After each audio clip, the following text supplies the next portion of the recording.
Hello, it's Terry from Terry's Paper Art. Welcome to my channel. I have a new journal in the works and I thought that I could share the process from start to finish. And I'm going to start by gathering and creating ephemera pieces. And this is what we're going to work on. Some cogs. I have already some metal items here. I'm not sure if I'm going to use all of them, but some of them, yes. These are real antique clockwork and cogs, and this is not jewelry, but made for metallic piece for making jewelry. Some of them I will use, and also creating paper items that look metallic. And I've used the die cut from C6, these Tim Holtz die cuts, and also GiogioCraftShop stencil. This one, the romantic steampunk stencil, which also has these cogs. And this was not a paid advertisement. I'm just explaining you all the things that are needed for creating these items. So I've saved also the leftovers. I'm sure I can use this somehow, because here are the cogs, the separate individual cogs. And also I have tried two different methods to paint them look like metallic, and here are two good examples. This one is the method that I'm going to use from now on. I have used my gelli printing plate and some acrylic paints, metallic paints, on a black cardstock. This way you won't need any inking on the edges, and the paint will hold. It will stay in place and look gorgeous. The other method that I tried earlier was painting.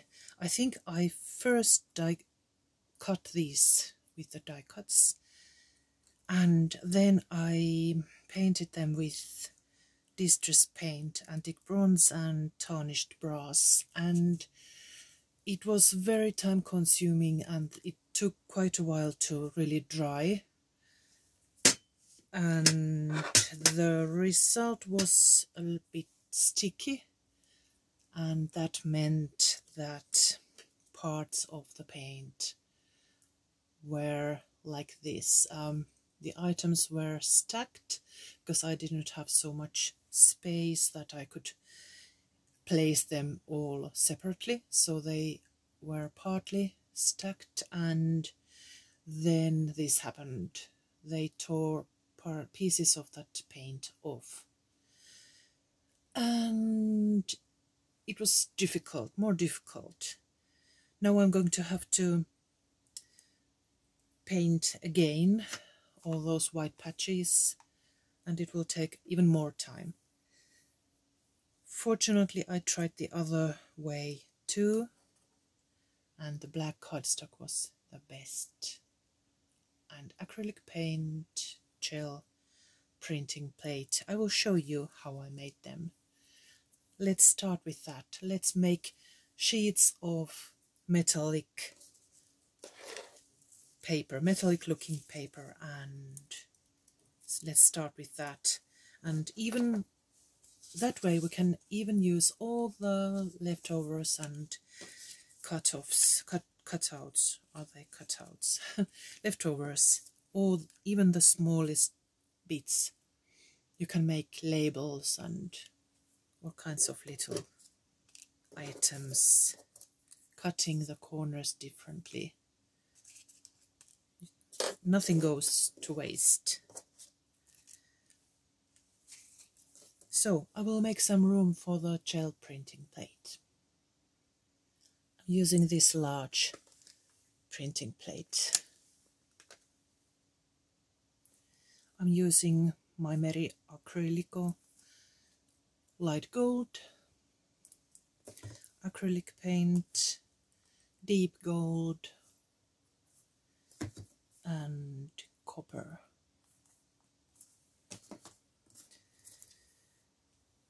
And I will start with the lightest color.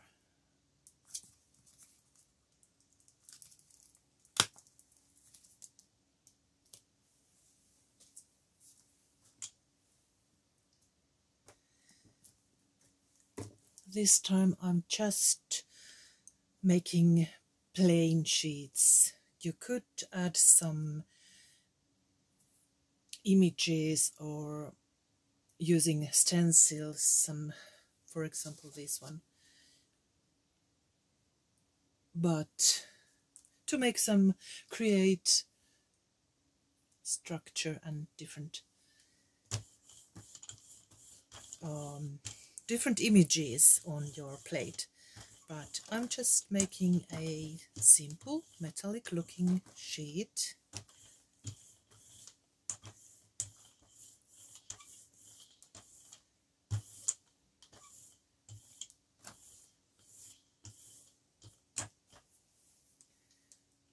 Let's have the first light layer, and I have not cleaned up my jelly plate because I like the crusty bits that you can have if you leave some paint on it.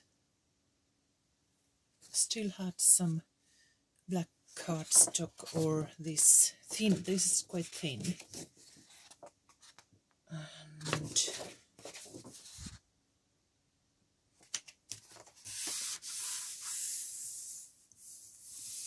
I love my jelly print plates. They are so versatile, you can make your own papers.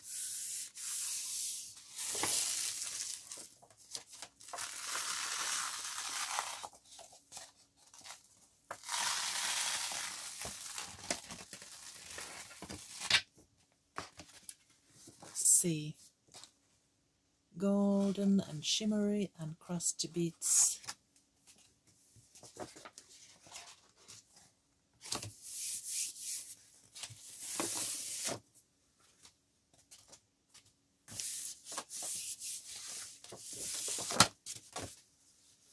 Looking good already, but I want some layering.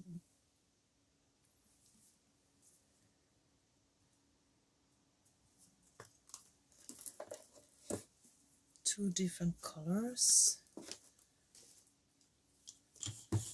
and I'm brayering the light color first.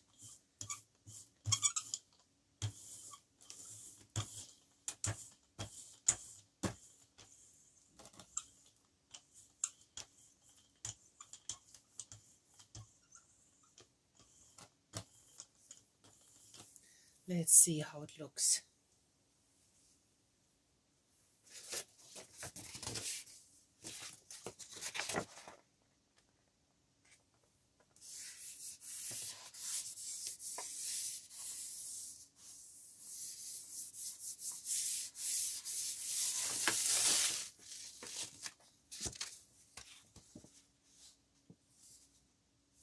Starting to look like real metal.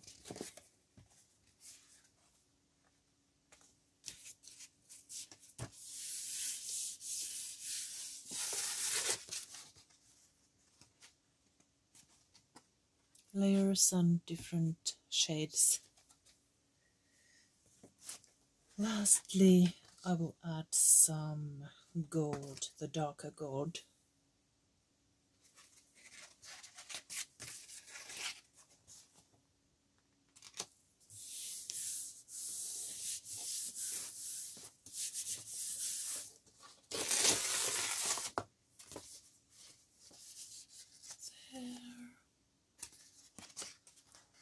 Love the shimmer.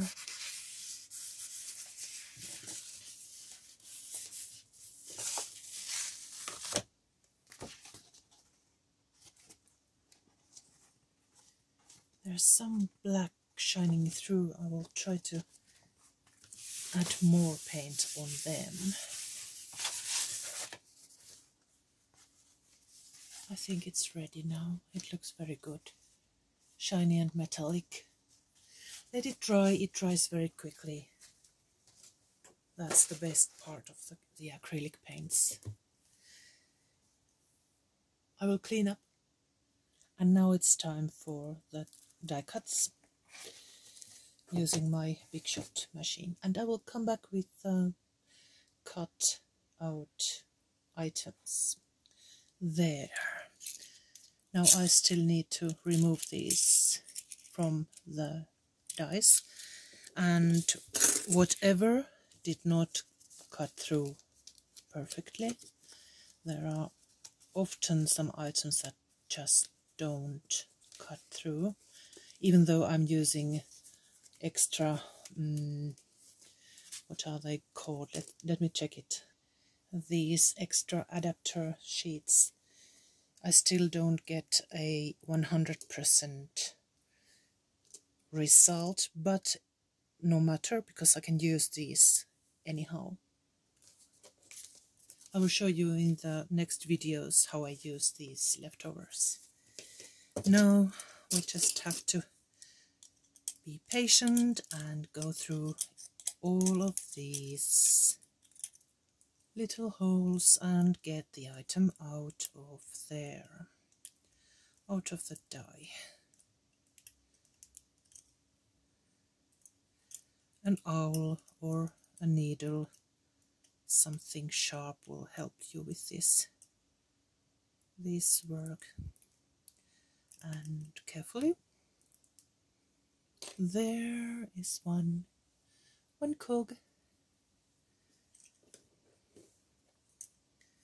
And you have to get rid of all these little bits from underneath so that it will work the next time. This takes some patience. Okay, I will remove all of these and come back. I got a perfect result when I first cut the larger cogs separately, and after that I went through with the smaller cogs. Each of them were cut out perfectly. This is the next round, the second round, and let's remove all the items from the cogs, from the dies. Okay, on this plate we have about 2 rows, exactly 2 rows of the separate individual cogs, and here is about the same amount. These 2 rows took me about 20 minutes in total, so it's quite time consuming, and I'm not very famous of my patience, but I'm learning. So now I'm going to separate all the cogs that have the black background and leave the other ones for extra inking. And after that we could pre-decorate some papers with the stencil, because I'm not sure if I mentioned already that I'm going to make a journal, steampunk journal, and these are the preparations for that. So I will need a lot of ephemera and embellishments and each page must be steampunk style and as elaborate as possible. And I'm going to use real ephemera pieces too, and I'm going to design, or I have already started to design, steampunk paper kits, and they will be available in my Etsy shop later. I will inform you when they are ready, and if they are ready when this video is listed, I will add the information in the description box in that case. So we have a lot of good cogs and some that need still more work because they are somehow damaged, like this one. Not damaged, but the paint has peeled off and I'm going to add more paint. So here we have these, and now let's decorate the pages with the stencil. This is just an experiment and we will use, or I will use, just the best ones. I have here tea and coffee dyed thin cardstock that I'm going to use as part of the papers that go inside the journal, and I thought let's try decorating, for example, these corners. Let's see how it looks like. I'm using this GiogioCraft stencil and the steampunk part, the cogs here. I want to have an underpaper, and for that I'm using this this one, which already has some metallic ink on it. And let's start with this Archival ink Galaxy Gold. Let's see if it shows at all. It might be too much of the same shade as the tea and coffee dyed paper, but let's experiment.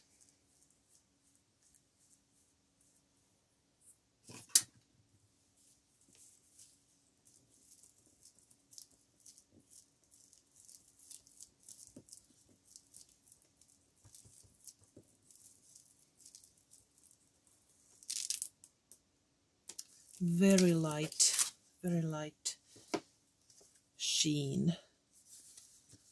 If you need a subtle image, that might be it, but I think I need more color, more definition. Let's try some of the distress oxides. Oh, that's not the blue one. A brushed corduroy, ground espresso and walnut stain. Let's try all of these three.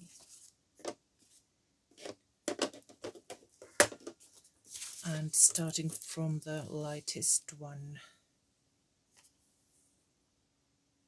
brushed corduroy and this large brush.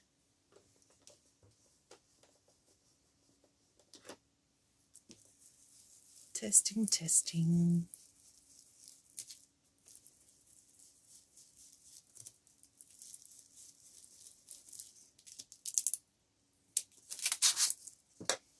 That looks quite good. Then walnut stain.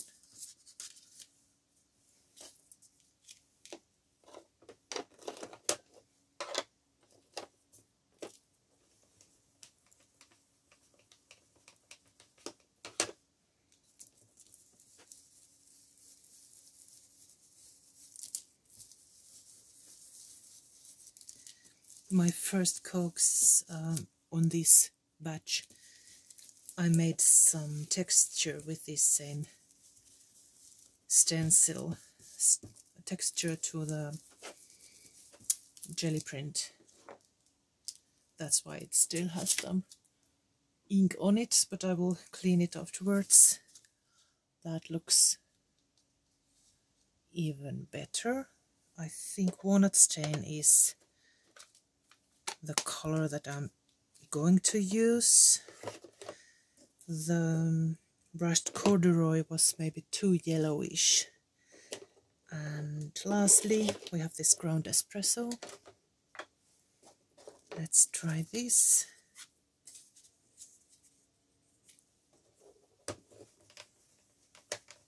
These are distress oxides, so we might try even sprinkling some water on them and see how it looks like. I love experimenting.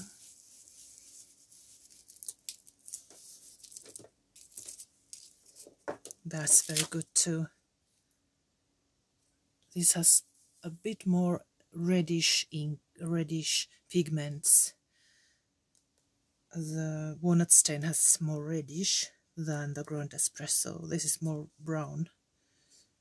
It's a subtle change, but it's there. Let's sprinkle some water.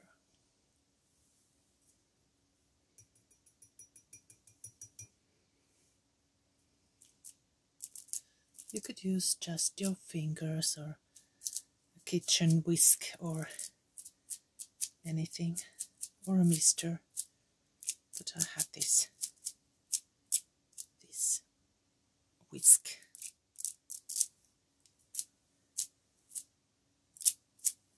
Okay, let it dry. Next I'm going to try antique bronze distress paint, dabbing it. I have already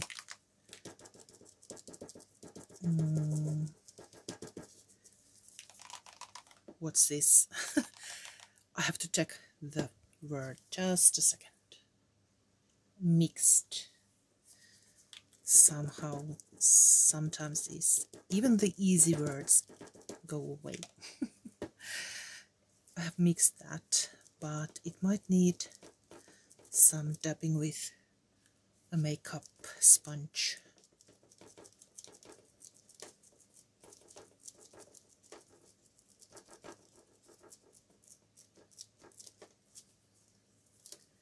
It needs more, and I'm not very happy with this result at this point. Let's see now. Smudgy and not very clear images. So the distress oxide was very good for this, but the distress paint seems to not work. Let's try this, which is already broken, but I can dab it with this makeup sponge.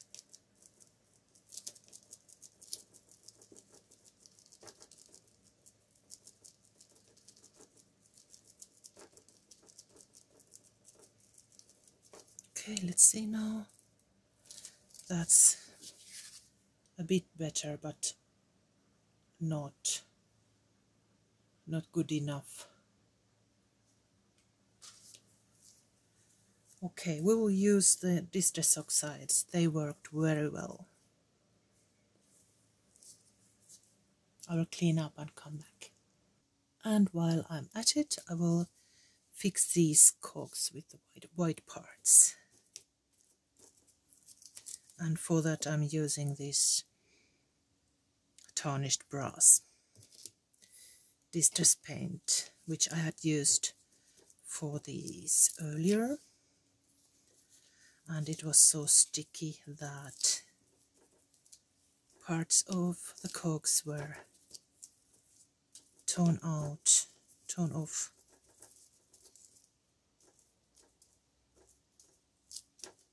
No, they are ready. Just let them dry. And let's see now what the dried distress oxide version looks like with the sprinkled water. I think it looks very good. This is the method that I'm going to use.